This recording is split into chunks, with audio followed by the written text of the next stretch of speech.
Bien, una vez seleccionada la columna, la que es 55 por 55 con 16 varillas de número 8 de 1 pulgada, hay que verificar si es aplicable el método de Bressler.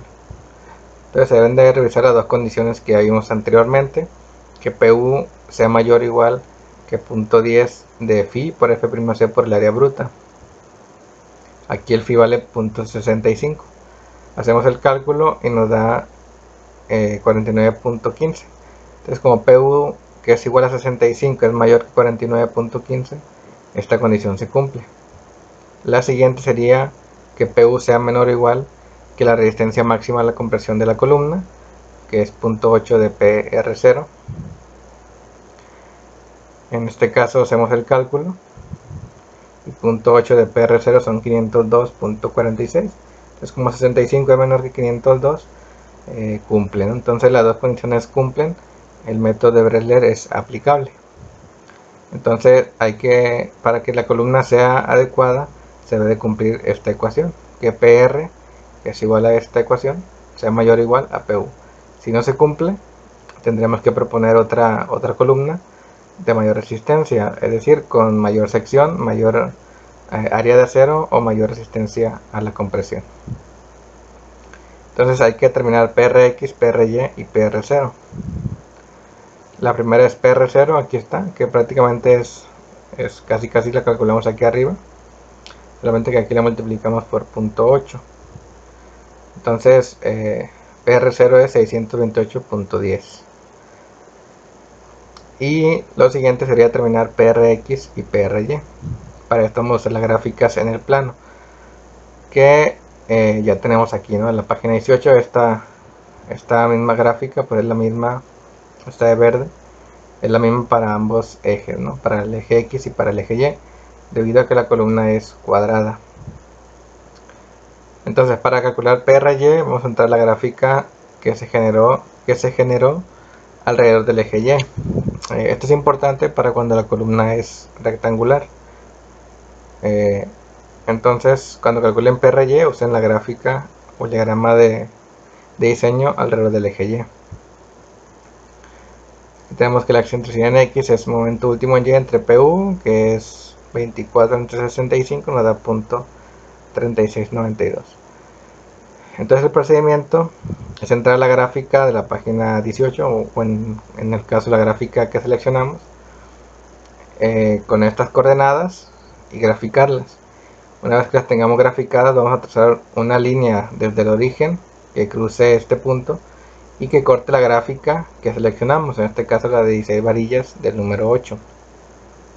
A esta línea se le llama línea de excentricidad .3692. La ordenada vertical del punto definido por el cruce de la línea con esta excentricidad con la gráfica de 16 varillas es el PRY. Entonces lo que hacemos es entrar con estas coordenadas 24 y 65 a la gráfica 24 y 65. Vamos a buscarlo aquí, más o menos, ¿qué será? Ojo, aquí lo que estoy haciendo es obviamente más o menos a ojo, ¿no? Capaz que no me dan los mismos resultados que ya tengo apuntados porque que no está muy calibrada la gráfica, entonces hay que ser un poco más precisos, ¿no? Ya con una regla, si estas gráficas las imprimen, que sería lo mejor, pues ya podrían tirar las líneas un poquito más exactas. Yo supongo que es ahí, ¿no? Más o menos. Entonces esa es mi coordenada, este punto. Entonces el procedimiento es trazar una línea desde el origen que pase por este punto y que cruce la línea que seleccionamos, más o menos ahí. Vamos a suponer que es ahí. Entonces ya cruzó. Entonces este punto es donde intersecta la línea que seleccioné. Voy a poner el color negro.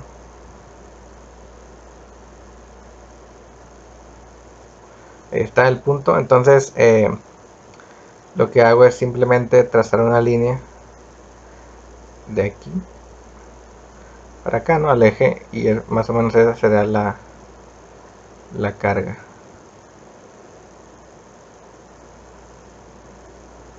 Aquí vamos a parar un poquito más arriba, más o menos, ¿no? Entonces les digo, aquí a lo mejor me quedé un poco corto, y esta carga sería PRY.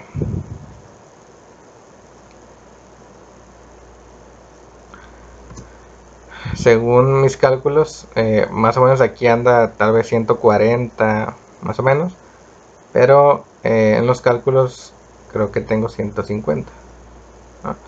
Más o menos, a lo mejor lo hice más preciso cuando hicimos el cálculo y nos dio 150, pero ese es el procedimiento para determinar, trazar la ordenada con estos momentos y carga axial.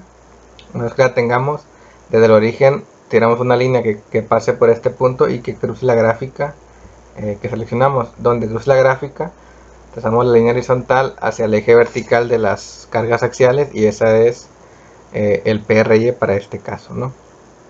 Lo mismo vamos a hacer para el eje X, pero con estos datos, ¿no? Con MUX y PU, que en este caso es 36 y 65. Hacemos lo mismo.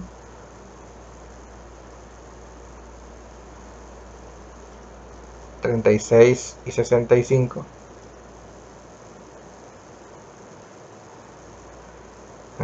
Será más o menos aquí, tal vez 36.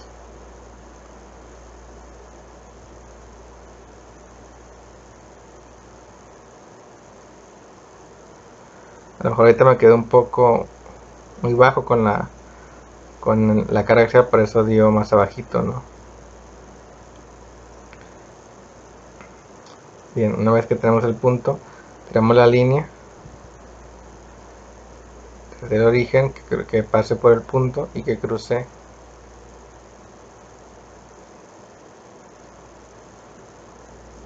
ahí está.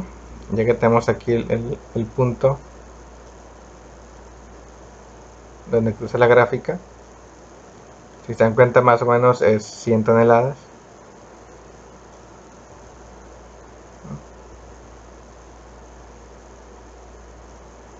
Más o menos.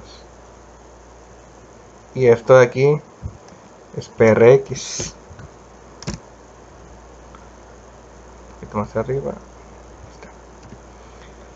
Si se dan cuenta, son 100 toneladas. Vamos a ver cuánto le puse en el problema. Más o menos, bueno, 95, ¿no? Ese es lo que me dio. Le digo, obviamente no me iba a dar lo mismo porque es a tanteo, pero si lo hacen un poco más exacto, estos son los valores que les van a dar, ¿no?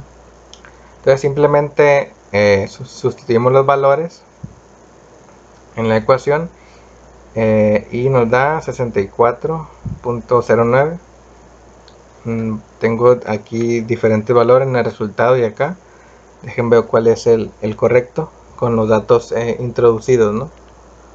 Sería 1 entre 150 más 1 entre 95 menos 1 entre 628.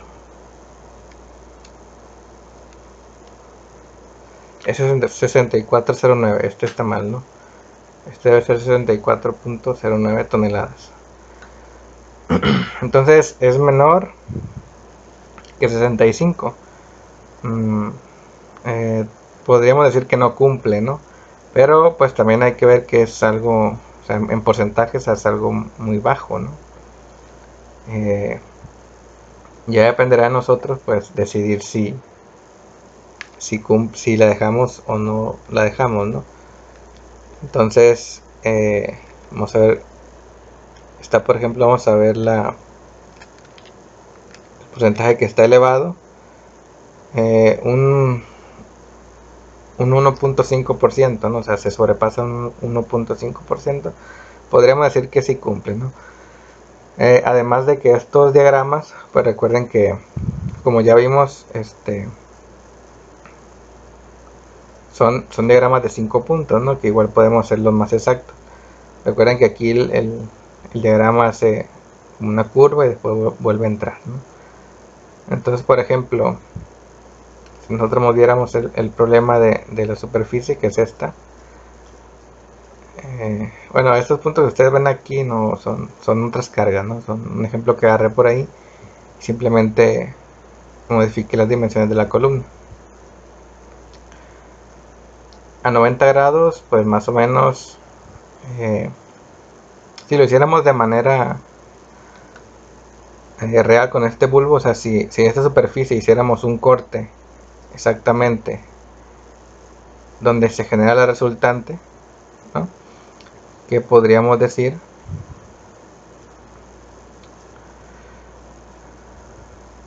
¿no?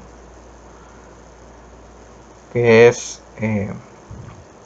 36 y 45, ¿no? Si sacamos el ángulo de la resultante, inversa tangente de 36, perdón, de 24 entre 36, nos da un ángulo de 33,69. 33,69 y la resultante es 43,27. Entonces si ponemos aquí 33, sería el diagrama real de la gráfica, ¿no? Donde en el plano donde estaría la resultante. Entonces si aquí nosotros buscamos esa coordenada, pues sí cumpliría, ¿no?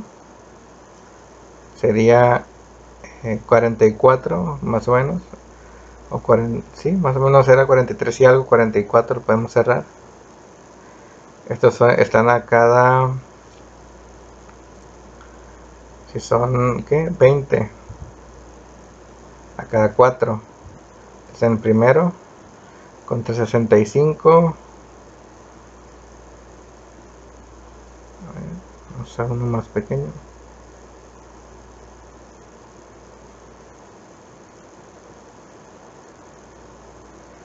Sería más o menos ahí, ¿no?